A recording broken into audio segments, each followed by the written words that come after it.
So I was talking about this young person who did not have a diagnosis of autism at the age of 18, leaving us from our setting, and we were looking for a specialist setting where she could attend, which would actually be able to give her that right kind of input, which she very much needed support around, managing her behaviour, managing some of her sensory needs, and also real challenge. She was quite an academic young person who really benefited from an area of and a setting where they were going to be able to really kind of bring out some of her specialist interests, some of her kind of real skills and strengths she had.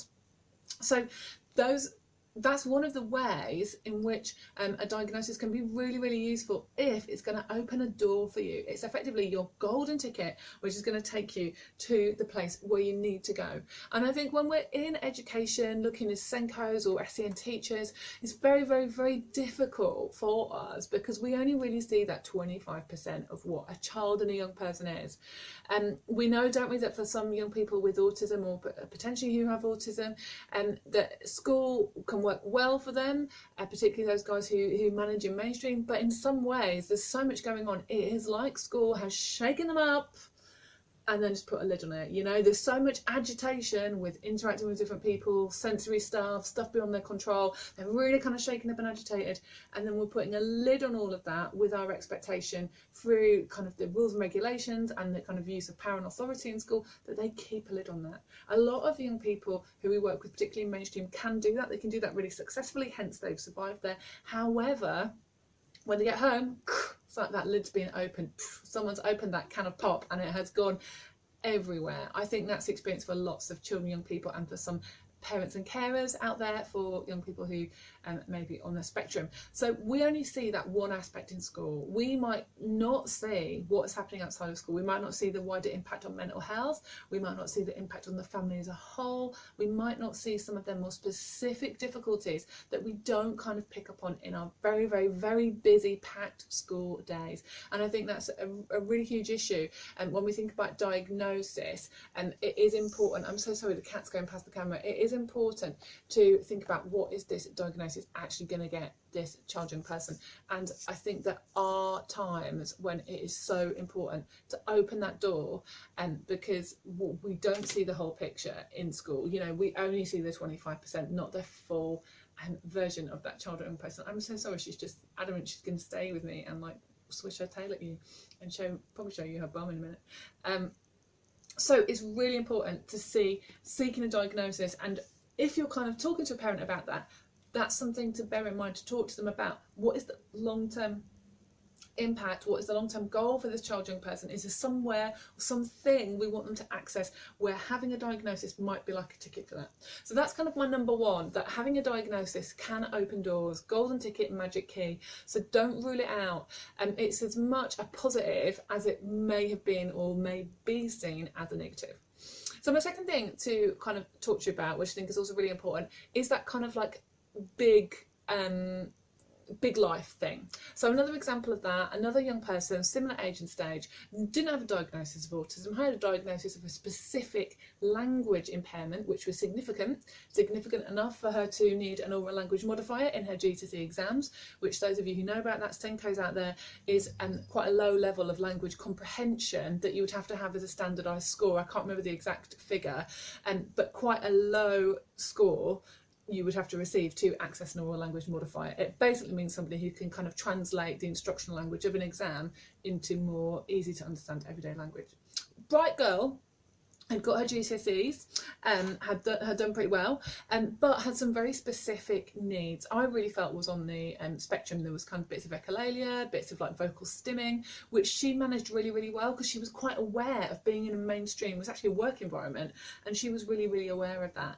So she was managing that really well, but obviously that took huge amounts of effort, and there were issues for her as well around kind of social interaction with her peers, and very rule orientated in how she understood social interaction, and she found it very difficult when people kind of transgressed and kind of broke a rule. That was very hard for her to understand someone else's theory of mind behind that. So we had to do lots of kind of facilitation work with her. She's a fab young lady, she's doing really well at the moment. So for her, diagnosis was an issue as well, because she had never had one, it had never been put out there. Big issue for her was she wanted to live independently. She had some motor coordination difficulties. She had a diagnosis of dyspraxia, and it was hard for her to use her hands to kind of do things like open tins and kind of plan through what she was going to do. This affects a lot of young people and children with autism. It really co-occurs like it does in dyslexia. So this was a huge issue for her. We were hoping that she might be able to get some support through an occupational therapy team. Now, her age and stage, she was in adult services as opposed to educational services. That was going to come to an end at some point. So she was in that very much adult orientated model of how things are provided. Now, to access an occupational therapist at that point, most local authorities would have one appointed through their learning disability team. So this is a service which combines NHS occupational therapists, potentially physios, but generally an occupational therapist, potentially some mental health workers who would work out of the adult services specifically for people with learning disabilities, nurses potentially, and some social workers might be attached to that, and there might be some element of an educational kind of provision now that the funding goes up to 25, but a while ago there wasn't. So this was a route for her where she could access support, specialist support from an occupational therapist who can really talk about hand function, equipment, what she can do to develop her independent living skills. However, the magical catch-22 is she did not qualify on their criteria for access to the service because her IQ was too high for their threshold. Although she was very, very low in some specific areas, which is exactly what we would see with someone with autism, she wasn't low enough to qualify across the whole, thinking about her IQ as a whole. So she missed out on that. A diagnosis of autism, which there was a strong case for if she went down that route, and would have actually opened that door up to her like a magic key. Autism diagnosis still counts as a specific learning disability. We may be a bit uncomfortable with that word. I think some of us are, which potentially I'm a little bit too, but I think to know that that's what it's classed as and what services are open to you as an older young person, as an adult, is important. So she would have been able to qualify with that had she had her diagnosis, even though her IQ level was too high for their criteria. She still qualified because she had a specific learning disability and would have been able to access her services. It would have been quite life-changing for her potentially to have really good close support to help her kind of work out how to do these things in a different way and feel more empowered by tools, techniques, strategies, equipment to carry on and do that in her adult life as a young working woman. And unfortunately that door was shut to her. So another example of services. Yeah, I'm just going to pause this video and check that we're still doing okay. Whoop, bear with me. Yeah, we're still doing cool. So an example again of not having that sort of golden ticket and how that can stand against you, I think it is really important to think about. The other thing I really want to talk about with diagnosis and how it can be a positive more than just a label is there's actually a really positive sense of identity that you can get from having a diagnosis.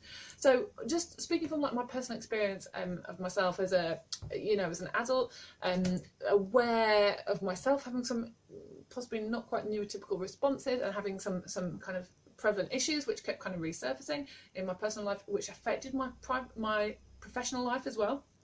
I was very, very aware through some of the childhood experiences I had that I had been exposed to trauma frequently and over a sustained period of time, and had started to read around this idea of a complex post-traumatic stress disorder and how that can affect us. When I kind of chanced on that and read that and really understood it and got my head around all the literature, it was quite life-changing for me to think I am not just slightly mad and unable to cope and having a difficult time.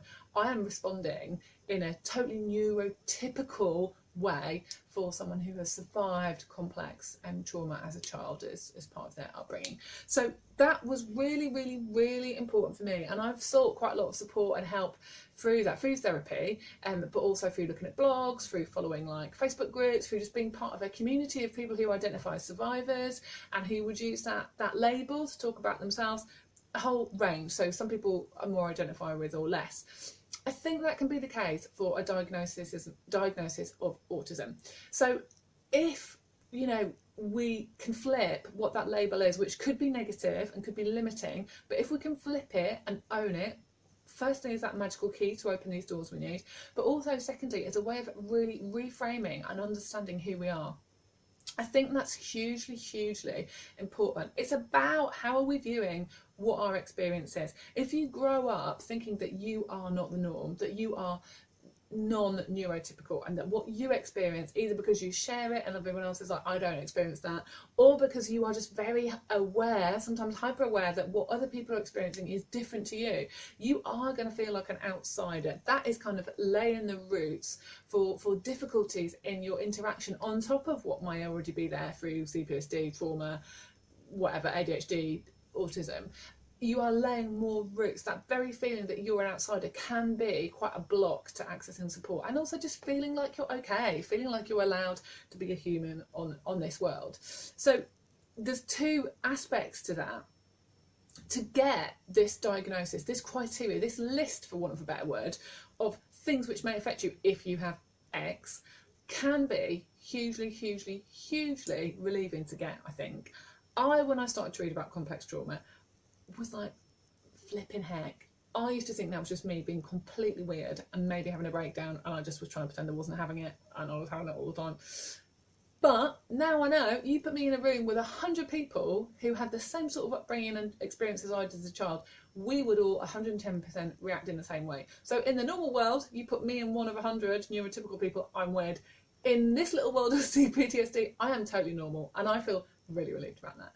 The same, I think, can be applied to a diagnosis of something, for example, like autism. So you are now looking at yourself not as one in this world where you don't fit in, but actually as part of a group of people who have some commonalities in how things affect them, either in terms of how things are processed internally, or in terms of how, like, you might kind of express and experience things, and how things would be to you for your normal, not compared to the normal out there. So we're again kind of into that sort of ground of thinking about, are we disabled by society's view of us and the constraints society's put on us, or are we disabled by our disability? And I think, you know, the first one is quite true.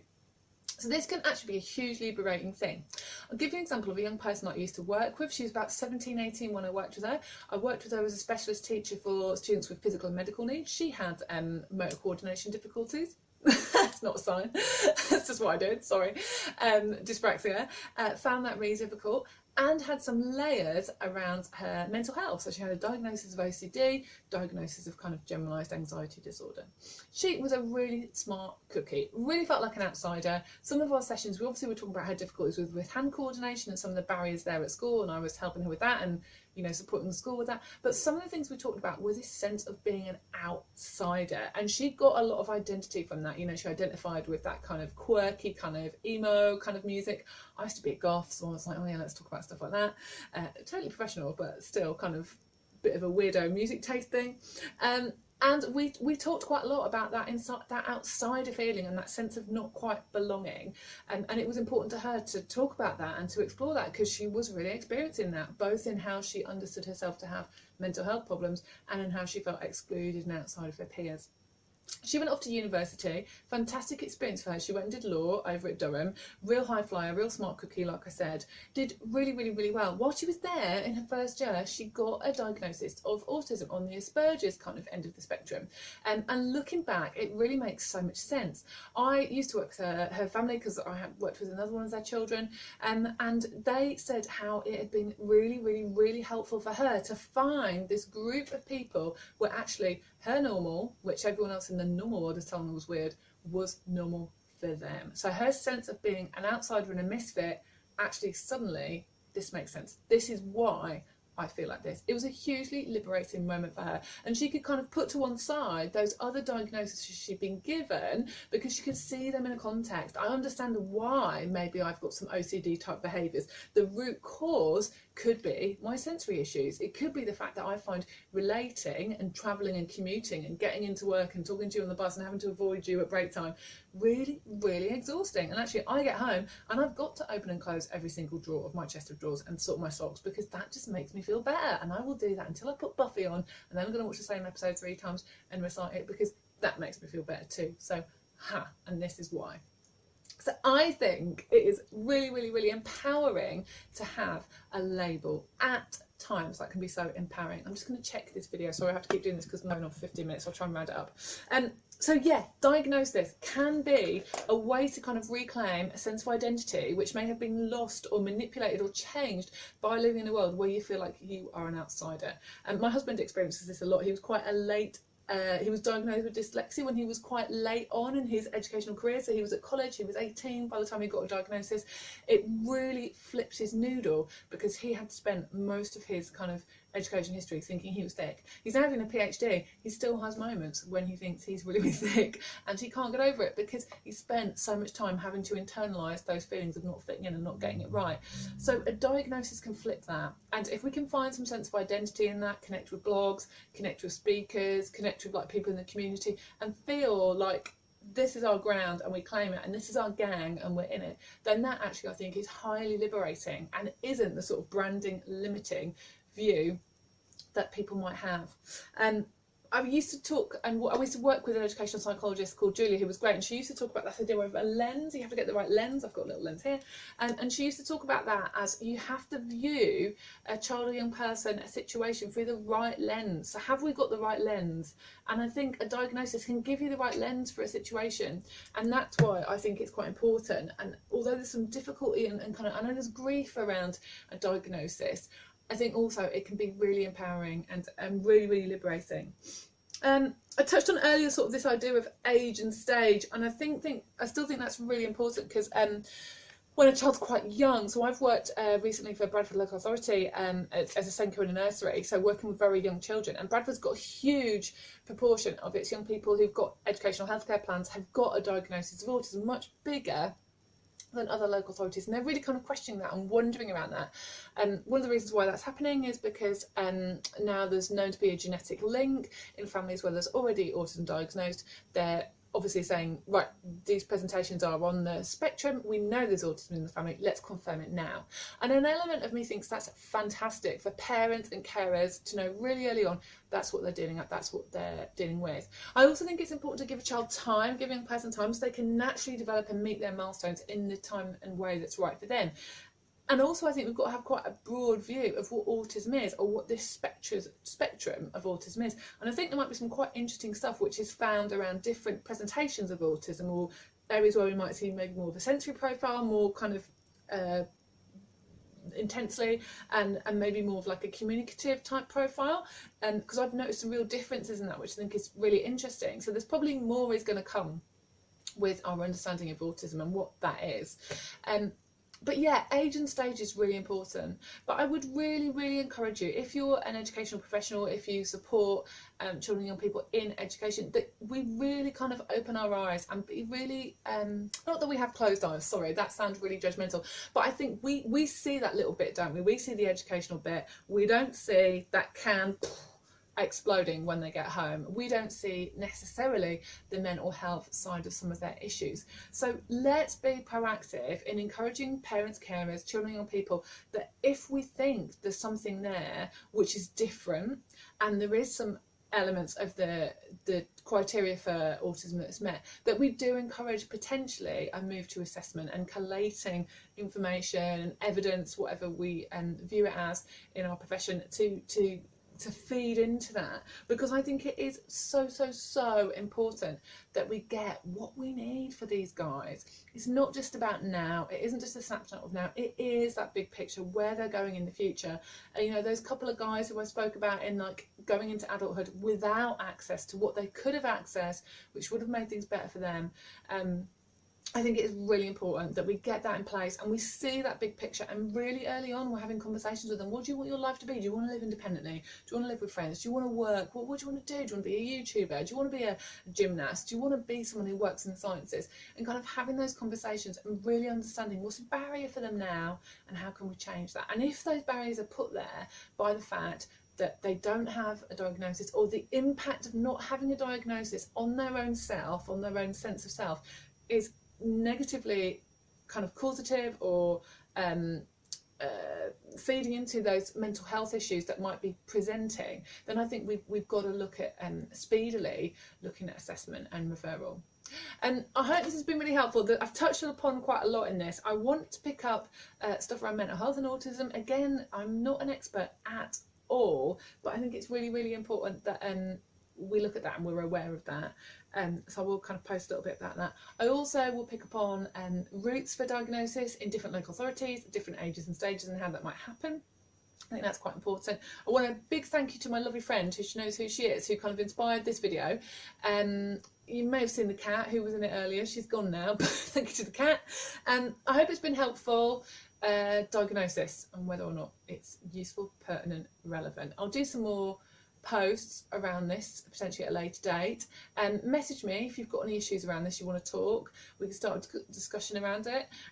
Also, I'll post in the comments links to more resources and kind of conversations and things you can have. Like I say, at the moment I am furloughed, so I am free, I'm available. If you would like some advice, if you've got an SEN query question, like I say, it's the ins and outs of schools, local authorities and that sort of thing where I can maybe be helpful, because that's my background. Yeah, thank you for bearing with the video, and I'll speak to you soon. Take care. Thanks now. Bye.